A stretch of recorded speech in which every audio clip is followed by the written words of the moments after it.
Can you start out by telling us your name and spelling it for us? My name is Gail Ewing, Gailewing. And what is your connection to Kent State? I was in the National Guard, Ohio National Guard, from 1964 to 67. And I was in the same unit that was involved in the shooting, although as a separate, there was what they call a split unit. We met at one town called Shreve, and the ones that were involved in the shooting met at the town called in Worcester, Ohio. And so I did not know any of the guardsmen that were involved directly in the shooting, because I'd left 3 years before, so there was a certain amount of attrition in the guards. That there were new members, and I didn't know any of the people personally, but I knew people that knew them. What training did you receive?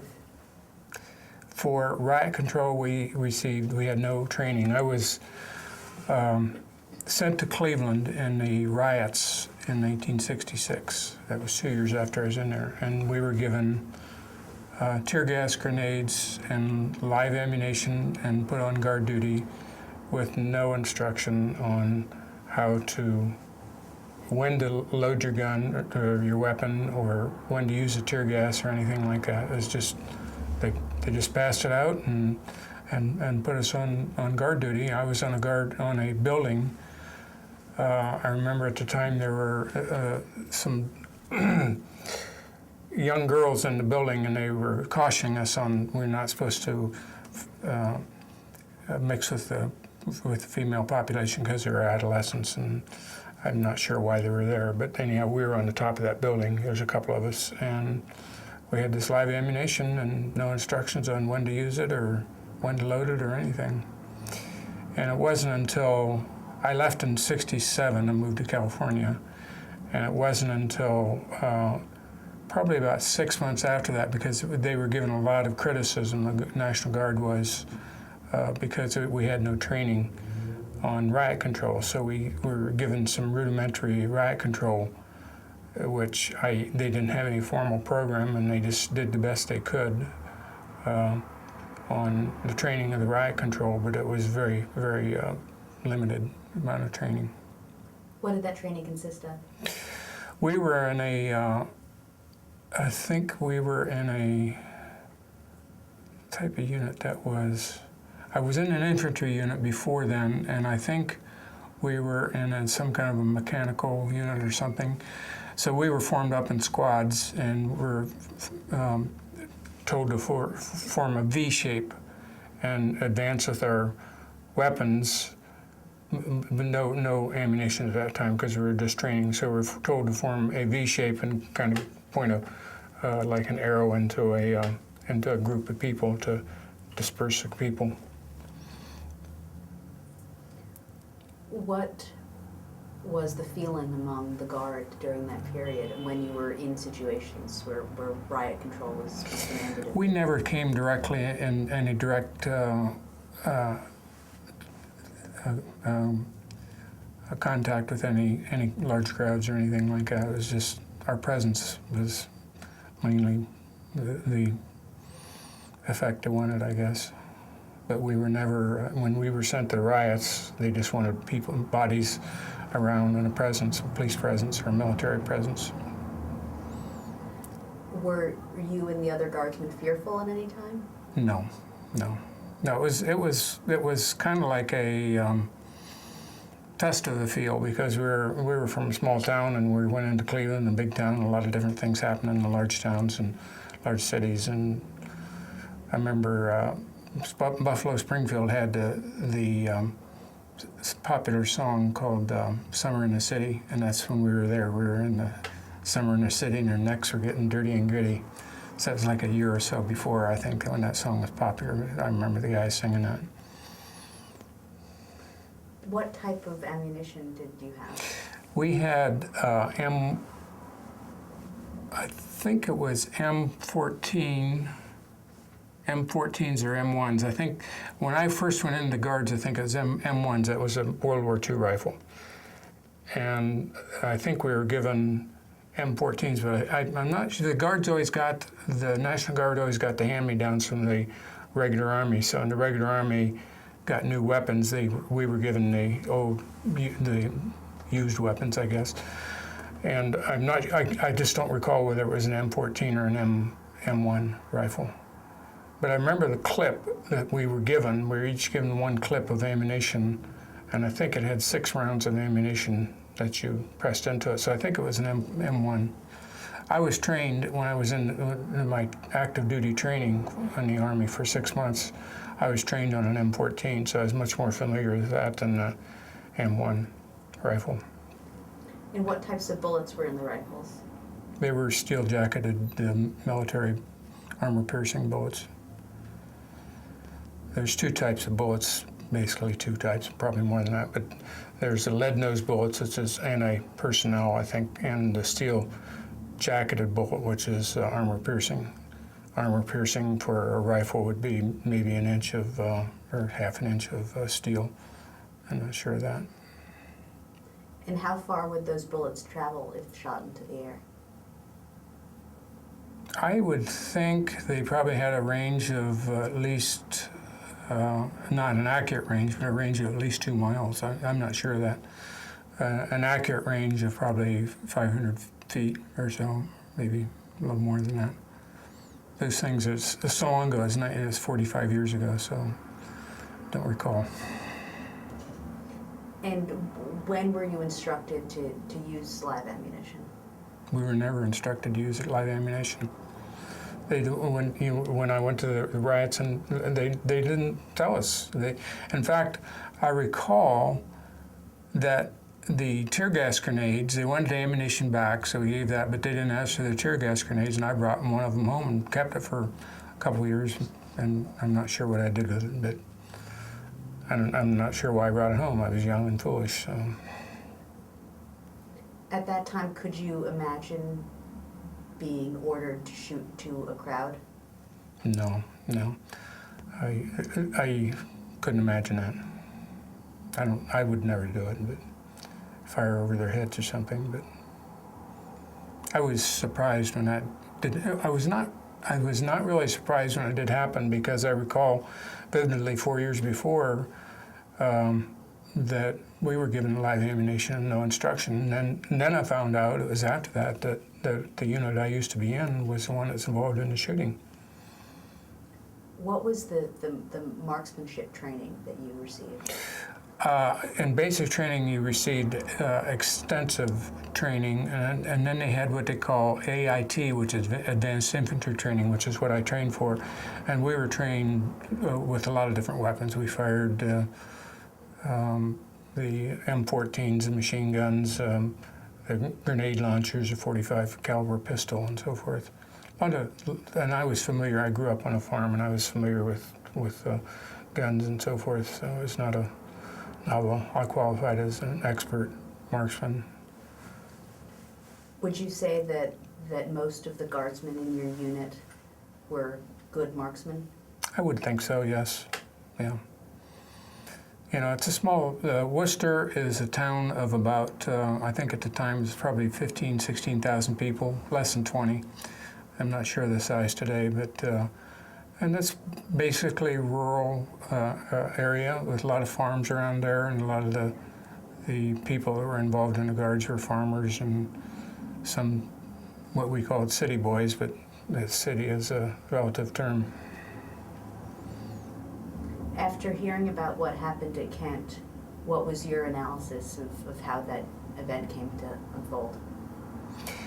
Well, when I came to California, I was surprised, as in 1967, that there was so much protest of the Vietnam War, because we just didn't get a sense of that. We were in Midwestern conservative values, and to come to California, and I remember I first moved to Oakland and Berkeley and so forth, and how their ideas are so much different than mine. And I wasn't surprised that the shooting happened, but I was surprised that the shooting killed people. I was, you know, I don't know how that happened, but it did. Do you think that the National Guard would shoot like that without an order to fire? I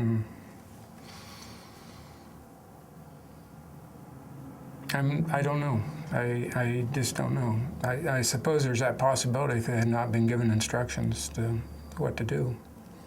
I know we were not given those kind of instructions, and if we thought we were being fired at, they might shoot back at, and when I was in riots in Cleveland, but you'd have to have someone that you know was shooting at you to do that. But you know, without instructions, like what we had, our experience was, you know, you're kind of on your own to make your independent decision of it.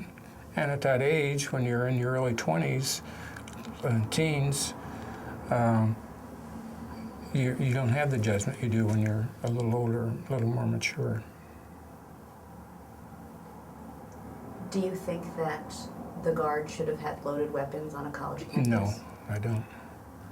They had no idea, no reason to have ammunition. The police, yes, they're trained with it. They carry it all the time, but the guardsmen are not that familiar with it, with interacting with personnel. I don't know why they were given live ammunition. When you heard about the deaths at Kent State, what was your response? Well, I felt bad, but then it was kind of like I still had the Midwestern conservative values, and it's kind of like, why were they all there when they shouldn't have been? But you know, it's you know, it's their right to be there. I don't know how to answer that. I don't know. How do you feel about it today? Well, I feel terrible about it. I mean, knowing that I've met one person whose sister died in the shooting, and I've read a lot about it since then. And my sister graduated from Kent State.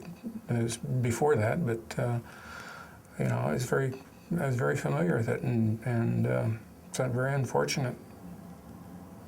It shouldn't have happened.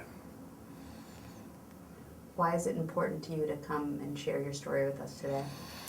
Well, I saw the article in the San Francisco Chronicle last week, and they were looking for people who had direct involvement in it, and I did. I mean, in a sense I did, because I was part of that unit prior to that, and since after talking to Laurel, she says that I'm the first guardsman that's come forward to talk. Now, I don't know if any of the ones that were directly involved in that. I know that in talking to some of my friends who knew these people, I didn't personally know any of them, but talking to some of my friends in Worcester that knew these people said that the guardsmen had been threatened after the incident. So I just think it's important that people know that those kind of things happen, and it's unfortunate, and lack of information, lack of training. Do you know how they had been threatened? Telephone calls, I think. You know, this is hearsay. You know, it's not direct information that I got, other than when I was talking to them, they said that some of them, or my friend said that some of them had been threatened. You mean by the government to not talk? No, by individuals? Individuals calling them, I think. Do you think it's important that the truth about what happened on that day? Oh, yes, I do. You asked me what I thought about that. I really have to feel that if you're going to place the blame anywhere, it would have to be on not the soldiers themselves, but their supervisors, the officers of the company, and the commanders that should have given people instruction, but they didn't. What do you think could have been done differently to prevent what happened that day? Well, they shouldn't have live ammunition, number one. If you give somebody live ammunition and no instruction, then, you know, it's just not a good situation to be in. Either end, from the guardsmen or the people that could get hurt from it. What lessons do you think we can take from what happened that day, today? Well, I think I'm not sure. I don't know how to answer that. Is there anything that I didn't ask you that you think is relevant to share with us?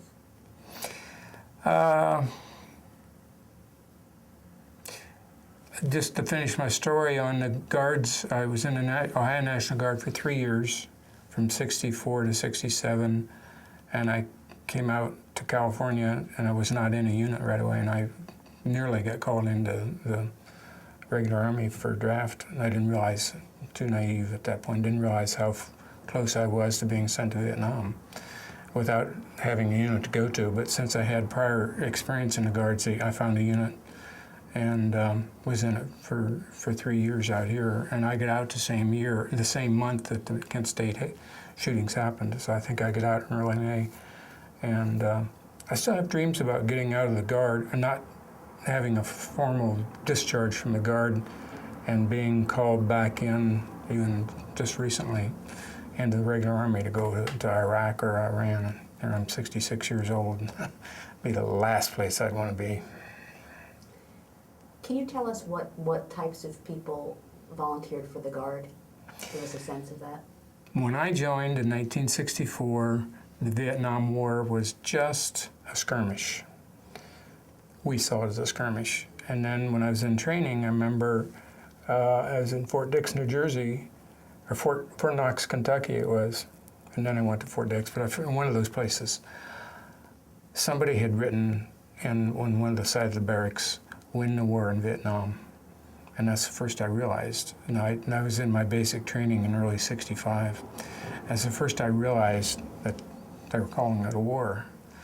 And then as we went on, and Johnson chose to increase the troop level over there, but not call up the National Guard or the reserves, I didn't realize at the time how lucky I was not to be called in. But primarily the people were coming in, especially when I was getting out, were ones that did not want to go to Vietnam. So in early '70 and late '69, there were a lot of people that had gone through the 4 years of college and had run out of the deferments and were going to have to be drafted at that point. So a lot of those people were the ones that were coming into the Guards because it was seen as a safe haven for military service. So do you think that the Guard at that time had a lot in common with the students on the campus? It should have, but I'm not sure. That just happened probably the last year or two that I was in the Guard, probably the last year. So the people were coming in, I didn't really get to know them that well because they were so much younger than I am. I was the veteran at that point. I'd been in for close to 6 years. That's what our commitment was, 6 years active duty and 2 years inactive duty. But I didn't interact with them that much to really get a sense of where they were thinking of the Guard. And I was in California too at that point, so that was a different mindset than the Ohio National Guard, in my opinion. Were you ever trained in the use of rubber bullets? No. Rubber bullets, I think, came along probably 10 or 15 years after that for riot control.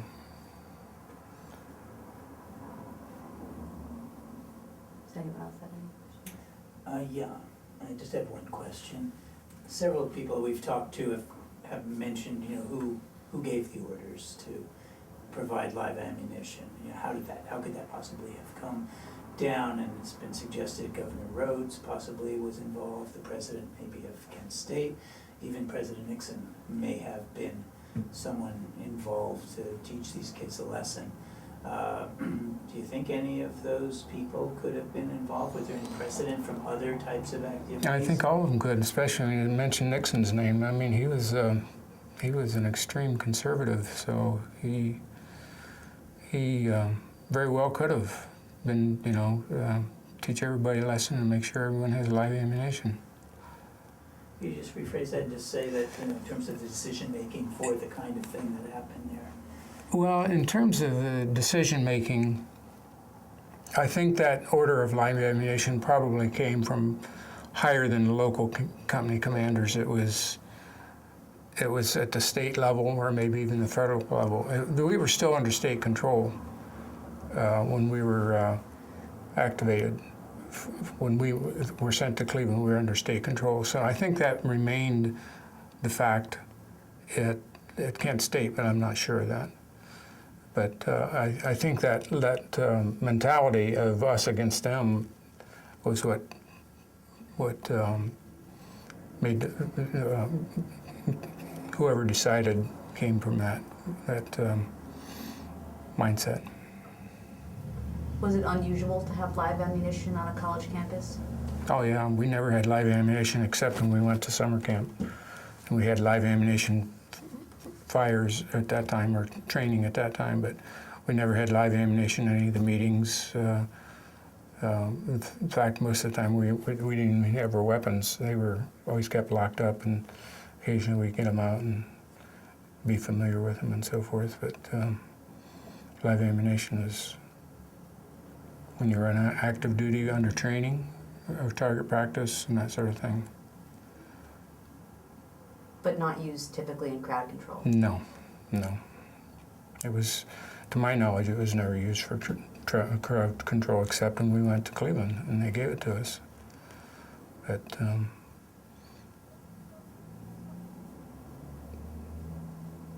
it was given to me when I went to Cleveland. Anything else? Well, thank you so much for coming and sharing your story with us. And I'm the first guardsman that's First one, hopefully not last. Yeah.